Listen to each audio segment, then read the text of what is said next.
किसान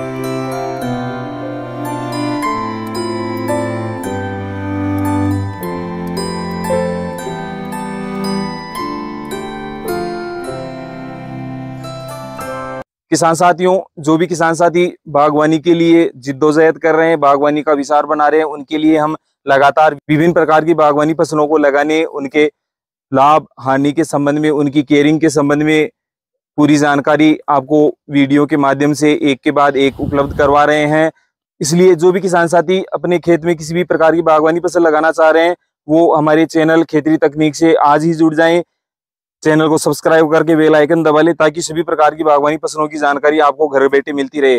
बागवानी फसलों के तहत हमने विभिन्न प्रकार की बागवानी फसलों की जानकारी आपको पहले उपलब्ध करवा दी है और आज का हमारा वीडियो विशेष होने वाला है उन किसानों के लिए जो नींबू की फसल के संबंध में जानकारी लेना चाह रहे हैं, नींबू की फसल को अपनी बागवानी फसल के तहत चुनना चाह रहे हैं। आज फिर से हम हैं हमारे कृषि पर्यवेक्षक किसान साथी आलोक जी कुमाऊत के साथ और जानेंगे उनसे कि उन्होंने नींबू की कौन सी वैरायटी चुनी है, किस प्रकार से वो नींबू की जो फसल है उसकी देखभाल कर रहे हैं, किस प्रकार के रोग उसमें आते हैं और किन सावधानियों से, किन दवाइयों के माध्यम से हमें इस नींबू की जो अपनी फसल है उसको बचाकर एक अच्छा उत्पादन ले सकते हैं। आइए मिल लेते हैं आलोक जी से।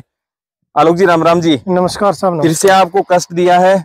आपने पिछले वीडियो में हमें आंवले के संबंध में बहुत अच्छी जानकारी दी और किसान साथियों का बहुत ही अच्छा रुझान रहा। उन्होंने कहा कि भाई हमने पहली बार आंवले की खेती के संबंध में, उसकी केयरिंग के संबंध में, उसके रोग नियंत्रण के संबंध में जानकारी ली है।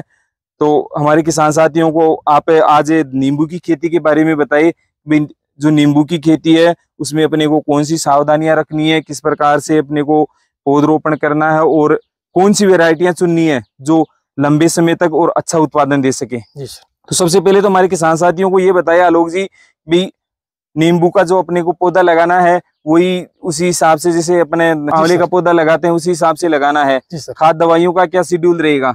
देखो सर, इसमें गड्ढे का साइज आपका वही रहेगा आंवले वाला या कम ज्यादा? नहीं सर, नींबू के अंदर अपन 60 x 60 सेंटीमीटर रख सकते हैं। यदि अपन एक्स्ट्रा भी कर रहे हैं, 90 सेंटीमीटर भी ले रहे हैं तो भी इसमें कोई दिक्कत वाली बात नहीं है सर। अच्छा, हाँ। दूरी का क्या रहेगा इसमें? जैसे दूरी का सर, नींबू में बात करते हैं तो नींबू में इसमें अलग अलग सिस्टम चलता है। कैसे? दो प्रकार के प्लांट होते हैं सर। कैसे? एक तो एयर लेयरिंग जिसे अपन ग्राफ्टिंग वाला बोलते हैं, जी। और एक बीज वाला जिसे अपन देसी बोलते हैं। जी। दो अलग अलग प्रकार के होते हैं। जी बताएं। बात करते हैं सर अपन एयर लेयरिंग या ग्राफ्टिंग की बात करते हैं तो उसमें पौधे से पौधे की डिस्टेंस कम रखते हैं। जी। तो कम है कारण तो सर उसकी क्या होती है कि साइज कम फैलती है, कम रहती है, साइज छोटी रहती है। साइज छोटी रहती है। तो लगभग क्या दूरी रखे अपन? उसकी दूरी सर 10 से 12 फीट। 10 से 12 फीट एयर लेयरिंग वाले के पौधे से पौधे की दूरी या लाइन से लाइन की दूरी दोनों 10 से 12 फीट रखें, मैच रख सकते हैं। जी बिल्कुल। बीजू पौधे की बात करें तो बीजू पौधे में सर अपन को कम से कम 15 फीट की दूरी रखनी चाहिए। जो देसी अपना नींबू है, देसी नींबू उसमें ऐसा भी नहीं है कि अपन 15 रखे, उसकी रेंज 15 से 18 फीट। जी। 18 तक भी कोई दिक्कत नहीं है और 15 तक भी कोई दिक्कत नहीं। पर 15 से कम करेंगे तो बाद में अपने को बिल्कुल सर सिकुड़ जाएंगे। ये 7-8 साल बाद में तो बिल्कुल तुड़ाई बाद में दिक्कत देंगे सर। जी। तो वही मिश्रण होना चाहिए। 50% गड्ढे की मिट्टी होनी चाहिए, 50% सड़ा हुआ या डिकम्पोज किया हुआ अपने गोबर का खाद होना चाहिए। जी।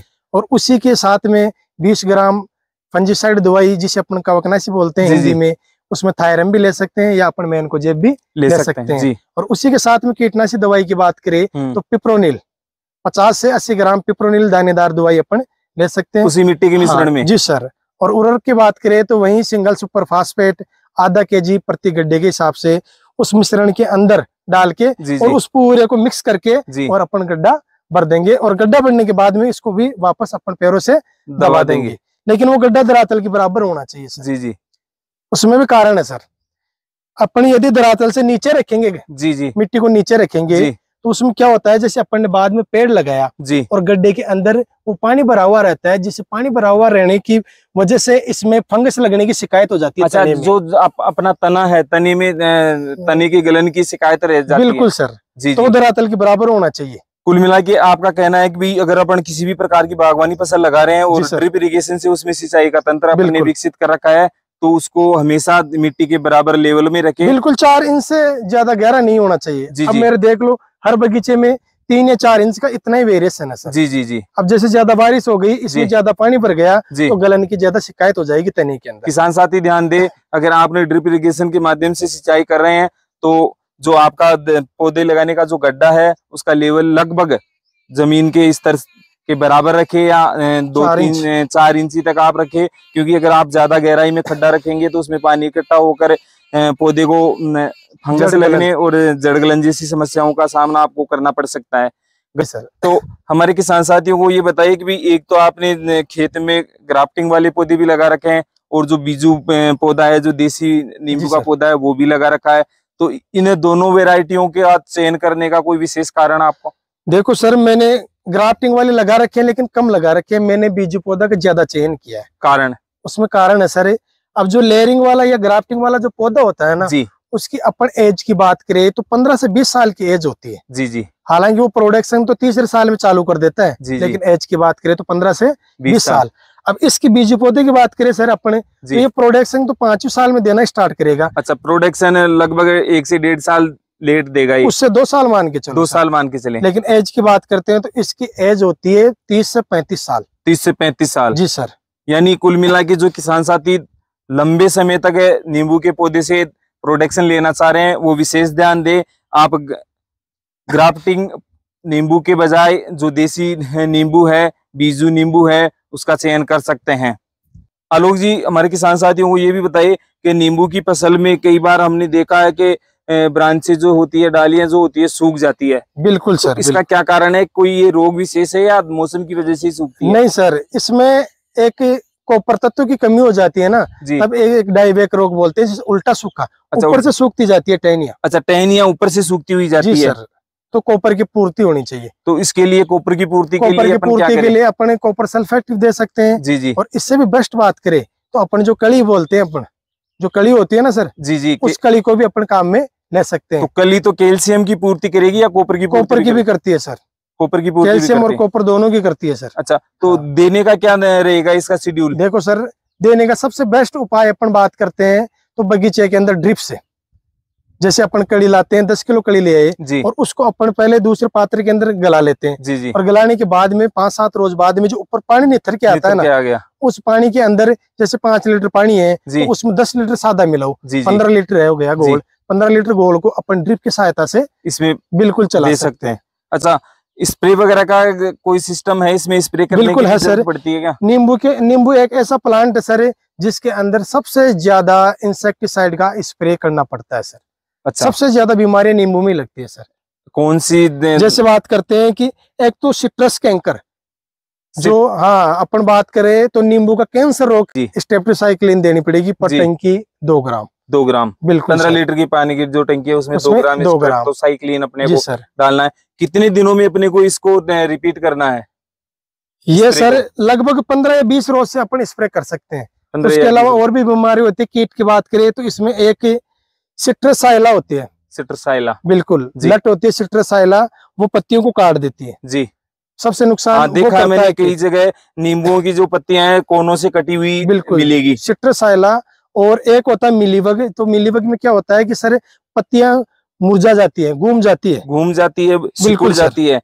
शायद इसमें ये तो है सर जिसको कैंकर बोलते हैं अपन को। आप देख सकते हैं किसान साथियों को दिखाए, आलोक जी अपने बता रहे हैं कैंकर रोग जो कि नींबू का कैंसर होता है, ये पत्तियों पर ऐसे लक्षण से होता है।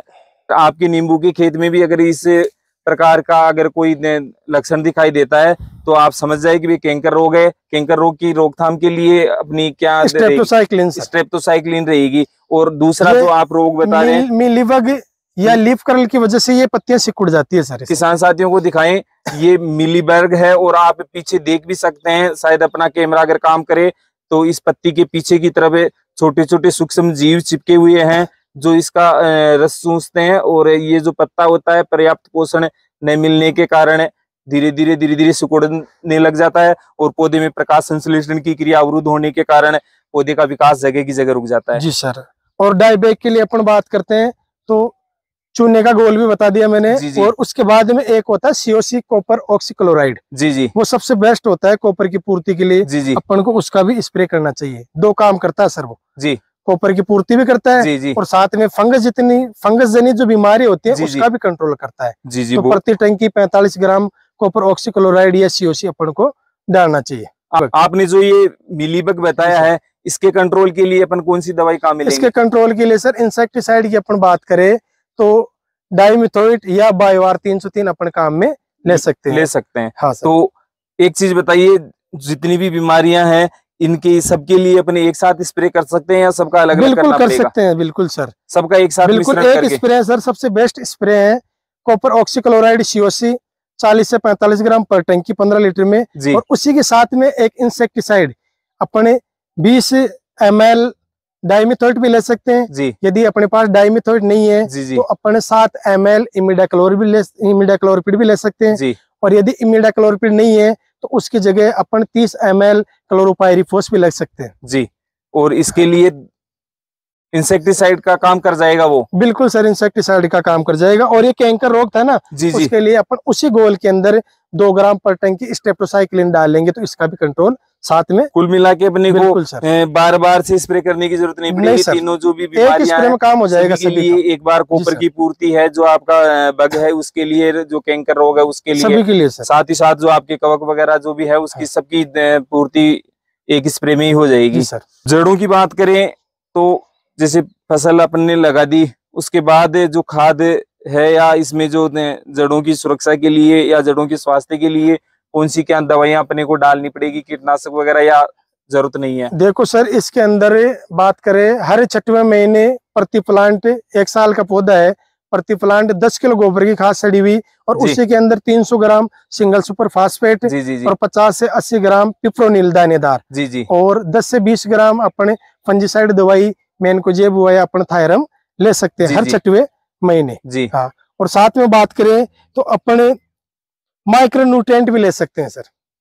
कौन सी क्या डालें, एक बार हमारे किसान साथियों को बता दें। माइक्रो न्यूट्रिएंट की बात करें तो सर इसके अंदर तो माइक्रोराइजा भी दे सकते हैं। माइक्रोराइजा क्या करता है कि सर जो इसमें जड़ें होती हैं जी। उन जड़ों के अंदर जो अघुलनशील जो फास्फोरस होती है उसको घुलनशील अवस्था में बना देते हैं जी। तो माइक्रोराइजा वो ऐसे ज्यादा काम करता है, तो अपन इसमें माइक्रोराइजा भी दे सकते हैं। उसके साथ पौधे को जो जमीन में पोषक तत्व है उनकी पूर्ति करवाएगा आपका माइक्रोराइजा। माइक्रोराइजा बिल्कुल। प्रोडक्शन की क्या स्थिति रहती है? प्रोडक्शन अब देखो